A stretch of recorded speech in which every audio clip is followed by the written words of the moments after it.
Today on Channel 8 News, how an arrest for driving under the influence can have long-lasting impacts, and changes to the way survivors can report sexual assault in Riley County. But first, the economic impact of the holidays on local businesses and opportunities to help families in need. Pretty nice weather coming up this weekend in Manhattan. I'll have more on weather for you later in the show. All this and more coming up on Channel 8 News. This is KSU LD, broadcasting in high definition from Kansas State University, covering Manhattan, Riley County, and the Flint Hills. You're watching Channel 8 News. Good morning and welcome to Channel 8 News. I'm Bailey Matthews. And I'm Katie Fink. While Christmas is still weeks away, holiday shopping is already in full swing. For small business owners, the holiday season can be profitable but stressful time of year. And in a college town like Manhattan, students going home for winter break is another challenge for those local businesses. At Kansas State University, there are around 6,000 students who are classified as non-Kansas residents. In most places, businesses are busy during this time of year with people spending more money on presents, but the large number of students leaving the area causes Manhattan businesses to struggle. The owner of Uncorked Inspiration and Straight Up creative studio, Neil Wollenberg, said that one way to combat this is by marketing to the entire community instead of just students.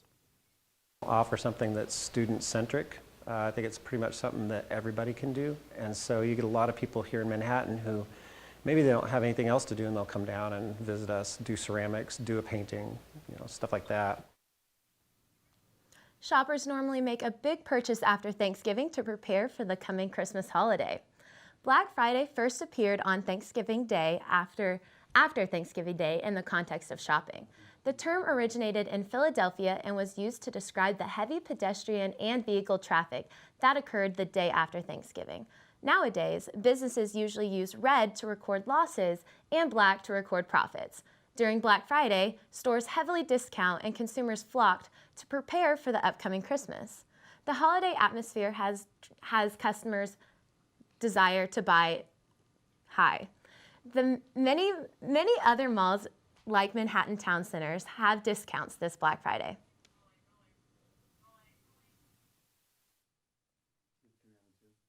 A lot of excitement, a lot of energy. That tends to build on itself through the Christmas season. People come back having such a positive experience for the Black Friday weekend. And so I think we'll see more and more traffic as the season rolls along. With the holidays just around the corner, businesses have more shifts available as many student employees travel home for the holidays. Reporter Bernie Harkins has more about seasonal student worker who has spent her holidays working instead of going home. The holidays can be a hard time for businesses in Manhattan because a lot of student workers tend to go home to celebrate with their families. Amara Washington works at Bath & Body Works as a seasonal sales associate. She spends her holiday breaks working in order to support herself financially. She works about 25 hours a week while being a full-time student at K-State. Like every Christmas time, around Thanksgiving time, we always put up a tree, and this will be the first year I want to be able to put up the tree with my family because I have to stay home and work to pay the bills. The city of Manhattan loses about 20 to 26,000 students over Christmas break, which causes business sales to go down. Competition for seasonal staffers means employers increase hourly wages offered to temporary employees by 8% during the holiday period, according to the Wan Lo report. Around this time, students are eager to go home for the holidays. Therefore, I got a chance to speak with James Jacob, manager at Mr. Good Sense, to see how he's preparing for students going on break. I give more hours to the people that are staying, and also some of the students will stay. So it usually works out. Students work over the holiday season for many different reasons, including their financial responsibilities. I just know I have things that I need to do. I have to pay the bills. I have to pay for next semester. I have to pay for application fees for graduation, for grad school. Although Amara will not be able to put up the Christmas tree with her family this year, she plans to drive home on Christmas morning to surprise her family. In Manhattan, Bernie Harkins, Channel 8 News. With thousands of Kansas State University students away for winter break, the campus and Manhattan community will be much emptier than they are during semester classes. Toys for Manhattan is not letting the late start to the holiday season slow them down. They are collecting donated gifts, including toys, clothes, and books to be distributed to the families who are unable to afford Christmas presents. Toys for Manhattan has been helping many local families since the 1960s. According to the organization's director, Judy Paget, the number of donated items seems to increase each year. Well, this is the only one technically for this community. And there's just more and more families in need, it seems like. All the school counselors, social workers, secretaries at the schools, those kind of people know about this program. Any agency that someone goes to for help has the information and can direct people if they're in need to come. Manhattan, Kansas has a 23.6 poverty rate, which is almost double the rate for the state of Kansas, putting some local people in a bind when trying to purchase gifts. Sigma Tau Gamma is a fraternity at Kansas State University. It is using their annual campaign, Santas for a Cause, to raise money for 2 local families to purchase gifts and other items for the holidays. Last year, the fraternity raised $426, and this year they have already exceeded that amount, something that the Community Engagement Director, Isaac Yates, is especially proud of. It's obviously awesome that we're able to help out our community like this, and we're able to help out 2 families that are really in need. So I think it's great that we as a fraternity were able to get the donations together, to get the gifts together and everything to provide for the community and to kind of give back in this way, especially at a time like Christmas. Raising money is not the only way to help out locally. In Manhattan, another option for residents is giving back with the Flint Hills Bread Basket, open for the winter season and accepting donations of canned goods for those less fortunate. Channel 8 reporter Dawson Wagner gives us the inside look on what food pantries are available for volunteering and donating near Manhattan. When winter takes a turn and you find yourself looking for your next meal, the harsh reality of putting food on your family's table could become easily your biggest worry. Manhattan residents who struggle with this are not alone, though. Mary Beth from the local Flint Hills Bread Basket explains when their food pantry helps Manhattan residents in times of need. In the mornings it's from 9 to 11:30, and in the afternoons it's from 1 to 3:30. They do have to provide us information that of the family size, and then they also have to provide us information if they're working or if they're looking for work, and then they can utilize all our services. Not only does the Flint Hills Bread Basket provide an opportunity for Manhattan residents to put food on their families' tables, but so does the Manhattan Common Table, which provides a warm meal here at the United Methodist Church for those in need. And a warm meal they made, with baked potatoes, salad, and desserts. In fact, I had the opportunity to sit down with Melissa Atchison, the coordinator for Common Table, who gave us some details on when they're available for residents to take advantage of a warm meal. Every night of the week at 6 o'clock. So we have these little schedules available so that folks know where they can find a meal on any given night of the week. So, the next time you come across an extra can of food or item to give, think about the local food pantries that are in need of donations for those less fortunate. In Manhattan, I'm Dawson Wagner for Channel 8 News. A list of venues that locals can find warm meals that are provided by the Common Table Coalition of Churches can be found on the Manhattan Common Table Facebook page. The 23rd annual Light of Life tree dedication ceremony took place Tuesday evening. The event raises funds for the Home Care and Hospice Foundation by selling ornaments which are labeled with a loved one's name who has passed away. Ornaments include angels, doves, stars, and are hung on Christmas trees at the Manhattan Town Center. The event is a way to include those who are no longer with us during this holiday season. I think it's a good way to honor our loved ones, and it makes us feel close when we're feeling such loss. I feel like she's in heaven and she's safe now and out of pain, and I feel like the rest of our family and loved ones help us through. Later in the show, our live reporting team is already getting in the holiday spirit at the site of a special event tomorrow evening. And after the break, our MHK All-Day reporting team looks into how officers make DUI arrests and the long-term effects of a drunk driving arrest.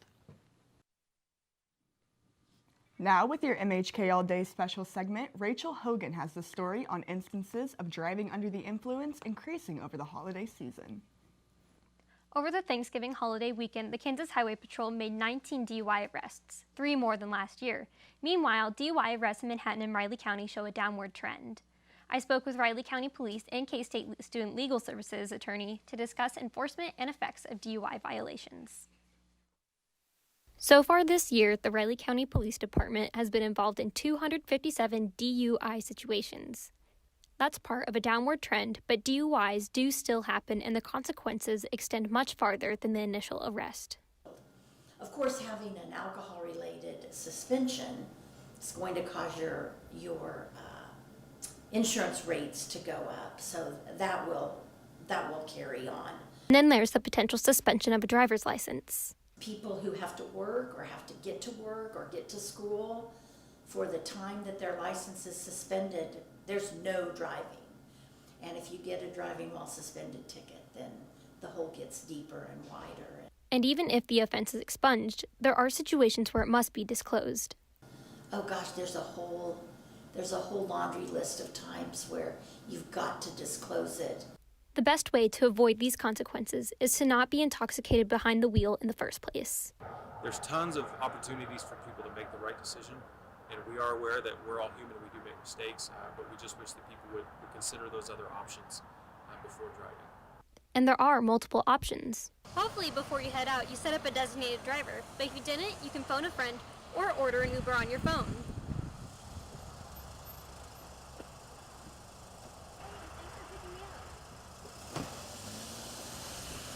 DUIs have gone down slightly, probably related to Uber or Lyft and all those things that people are now taking advantage of, and hopefully the education that we've been putting out is helping people make smarter decisions.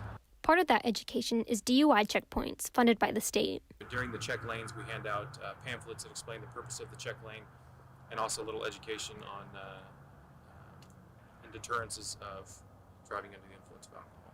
During these checkpoints, RCPD can make anywhere from 0 to a dozen DUI arrests. In Manhattan, I'm Rachel Hogan for Channel 8 News.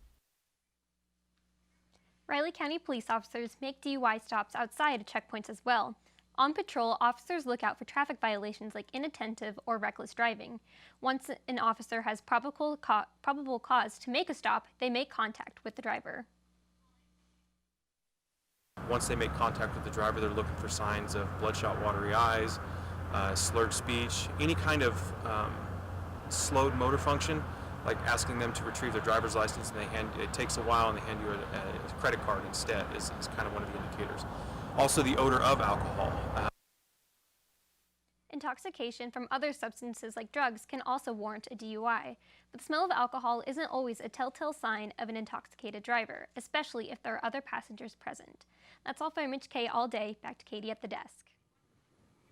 Thanks, Rachel. Being aware of this information while driving during the holidays is important to remember. Your option, your control is the new sexual assault reporting policy for the Riley County Police Department. This new policy will allow victims to choose how they would like to report the crimes committed against them. They can now choose to launch a complete investigation, a partial investigation, or just an informational report to the department. Before this policy, many victims didn't feel comfortable coming forward. Just 25% of sexual assaults are actually reported to the police, which this new initiative seeks to change.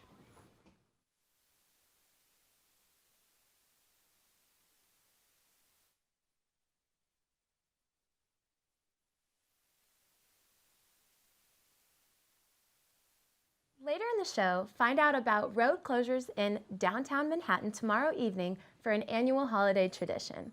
And right after the break, a look at upcoming weather to help you plan your weekend. We head now to weather anchor Glenn Kinley for an update on what Mother Nature has in store for us over these next few days. Glenn? Thanks, Bailey. Let's take a look at starting over on the west side in California. We're going to see mid-60s here, staying in the 60s, moving through Arizona area, and then getting in the upper 70s in Texas, and then staying in 70 over in Florida, Georgia area before it cools off up north near New York. And then the coldest part of the map is going to actually be the Dakotas, where it gets under freezing, right around 30 degrees there in the North and South Dakota area. In the Kansas map, we got 50s pretty much across the board. You're going to see 50s on the west side, and then climbing into 60s a little bit on the southeast side here down by Pittsburgh area. If you are up by Kansas City, you can expect high 50s in that area. For today's forecast, it's going to be a pretty nice day for early December in Kansas. The high is going to be around 58 degrees today. And then it's going to be one of those days that we're getting used to lately in Manhattan, where it's going to be pretty chilly in the morning, but by the time you're heading home from work or heading home from class, it'll end up being pretty nice. Nothing to complain about for this time of year. For the 5-day forecast, as I mentioned today, the high is 58, and it's going to get pretty nice this weekend. Mid-50s for Saturday and Sunday. If you're looking to do something outside for the weekend, this might be your last chance since it's getting into December. And then it's going to cool off Monday and end up being in the 30s on Monday. That's all we have for weather for this week. I'll send it back to you guys, Katie and Bailey at the desk. Thanks, Glenn. Later in the show, how some local families are using their homes to raise money for Kansas State University's McCain Auditorium. And up next, the new opportunities for female wrestlers in Kansas and K-State's new throwback basketball jerseys. This week in sports, K-State women's basketball is continuing a strong start to its season, and Manhattan High is preparing for some of its winter sports. For that and more, we now go to sports anchor Laura Keener. Laura? Thanks, Bailey and Katie. The K-State women's basketball team dominated earlier this week, even shooting a stadium record of 64.9% from the field. The Wildcats played the University of Incarnate Word Cardinals at home on Tuesday and led the entire game with a final score of 85-41. The Cats will be facing off later this week in Arkansas, taking on the number 23 Razorbacks on Saturday. Manhattan High School is ramping up for their wrestling season this winter. Kansas recently added KSU-backed competitions for girls wrestling, and the female wrestlers on the team are excited to be able to hit the mats this season. Alan Garrett has more on the story. We're at the gymnasium. We're inside there getting ready for an exciting season. But this season is going to be different and unique because they not only have one, but they have 3 female wrestlers on the team. We got a chance to speak with assistant coach and some of the wrestlers to see how this season will go. That is going to be a growing number. You look at our kids program, and there's between 20 and 35 girls out right now in our kids program. With Manhattan High adding women to the team, we got a chance to speak to some of the wrestlers to see how they feel about the incoming season. Last year there wasn't a team. I had to wrestle a bunch of guys. I'm so happy this year there's a bunch of girls I could wrestle. Excited. This is my first year wrestling only girls, so I think it's going to be a good experience plus good training, so I'm just excited. I like it a lot better. I'm to wrestle musty dudes and stuff. Manhattan High School is not only confident going into the season, but they're also confident with new players joining the team.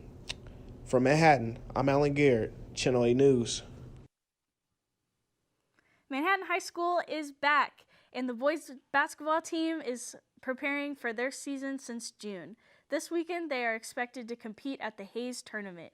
The team says they're ready to bring a competitive attitude to these first 3 games. Well, we would bring back probably as many minutes played as any team really we've ever had. We bring back 8 seniors and a junior point guard that started all 21 games last year. So we're excited about that. I think the veteran leadership and what we bring back really creates excitement for our program. And I think this weekend's going to be good for us, and it could be an exciting season ahead. After the Kansas State men's basketball team won a big game on Monday against Florida A&M, K-State Sports posted this video on social media, reviewing the logo of their new uniform. Xavier Sneed and Mike McGraw showed up to the post-game press conference in the new uniforms. K-State Sports then posted a video showing off the uniforms on seniors Xavier Sneed, McCall Mayween, and Pearson McAtee. Men's basketball goes head-to-head in the alternative jerseys on Saturday against Marquette at 8 p.m. That wraps up sports for this week. Back to you, Katie and Bailey. Thanks for the update, Laura. Let's now go to reporter Stephanie Nutt, who is live in downtown Manhattan with information about a special event tomorrow evening. Stephanie? Thanks. When we get back from the break, I'll have all the details on the Mayor's Spirit of the Holiday lighted parade. Welcome back to Channel 8 News. I'm here with Gina Scrobbs, the Executive Director for the Mayor's Holiday Spirit Parade. Gina, can you tell us when the parade is? Yeah, the parade is Friday, December 6th, this Friday, and we will head down Points Avenue at 5:30 p.m. Can you tell us the parade route and where everybody should sit?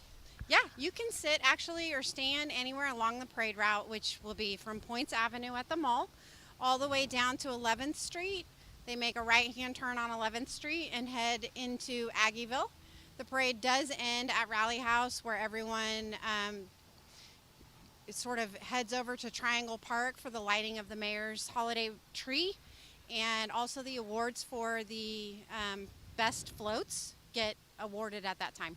Awesome. Can you tell us who will be in the parade this year? I can give you a general idea. We do have a record-breaking number of entries this year. We have 64 entries, and that includes everybody from local organizations, churches, construction companies, engineering firms, property management companies, everybody. A little bit of everybody in the community.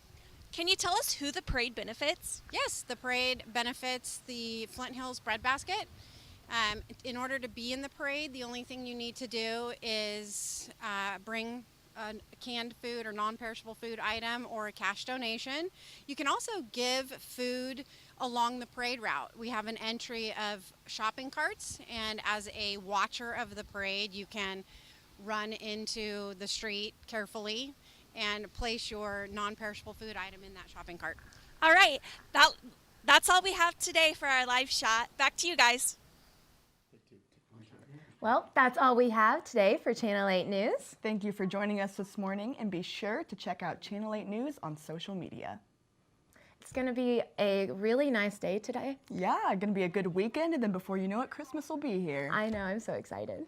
Thank you, guys.